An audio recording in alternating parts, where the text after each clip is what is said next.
Mesdames et messieurs, bonjour et heureuse de vous retrouver à nouveau sur Une Minute dans le Monde. C'est la fin d'un suspense en RDC après la polémique sur le fichier électoral. L'opposant Martin Fayulu a annoncé officiellement samedi 30 septembre sa candidature à la présidentielle du 20 décembre prochain lors d'un discours à Kinshasa. D'abord désigné candidat officiel de la coalition d'opposition Lamuka, la menace d'un boycott avait été brandie après le refus d'un audit du fichier électoral. Il affrontera notamment l'actuel président Félix Tshisekedi, au pouvoir depuis janvier 2019, candidat à sa réélection. Il faut rappeler que Martin Fayulu était déjà arrivé en deuxième position lors du scrutin précédent. En Centrafrique, la préfecture de Bamingui-Bongoran, qui autrefois était un important carrefour commercial avant le déclenchement de la rébellion dans le nord-est du pays en 2013, est aujourd'hui une zone qui fait peur. Bien que les rebelles aient été chassés des principales villes par les forces armées centrafricaines et leurs alliés russes, l'insécurité reste présente dans les périphéries, bloquant ainsi la libre circulation des biens et des personnes. Ainsi, pour échapper aux exactions des groupes armés, des centaines de civils quittent les villages environnants pour se concentrer à Ndélé ou à Bamingui, plus à l'ouest. Les FACA, avec l'appui de leurs alliés russes, avaient repris le contrôle de cette localité, mais les affrontements entre les forces loyalistes et les rebelles se poursuivent dans les périphéries. Situation inquiétante au Mexique, le toit de l'église Santa Cruz à Ciudad Madero s'est effondré hier dimanche lors d'un baptême.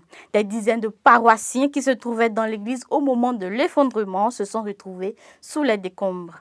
Rapporté par le ministère de la Sécurité de l'État de Tamaulipas sur le réseau social X, anciennement Twitter, le nombre de morts suite à l'effondrement du toit de l'église s'élève à 10 et à 60 blessés, dont 23 sont toujours hospitalisés. L'enquête sur les causes de l'effondrement est en cours. Aux États-Unis d'Amérique, l'ancien président Donald Trump a annoncé dimanche soir qu'il comptait être présent aux plaidoiries d'ouverture devant la Cour suprême de l'État de New York. Cette fois-ci, le président américain est au bal de son marathon judiciaire pour une histoire d'actifs immobiliers. Ce lundi, le procès du favori des républicains à la présidentielle américaine de 2024 et de deux de ses enfants s'ouvre donc à New York.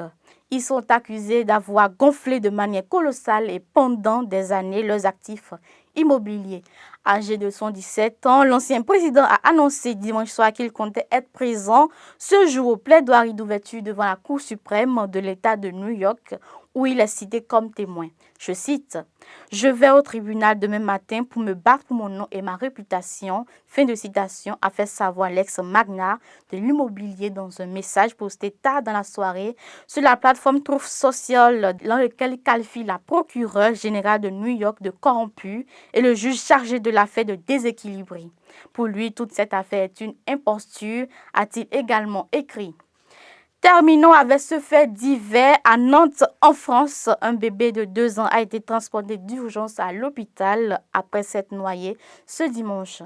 Dans l'après-midi, peu après 14 heures, alors que de nombreuses familles étaient de sortie au jardin des plantes de Nantes, l'enfant est tombé dans un plan d'eau.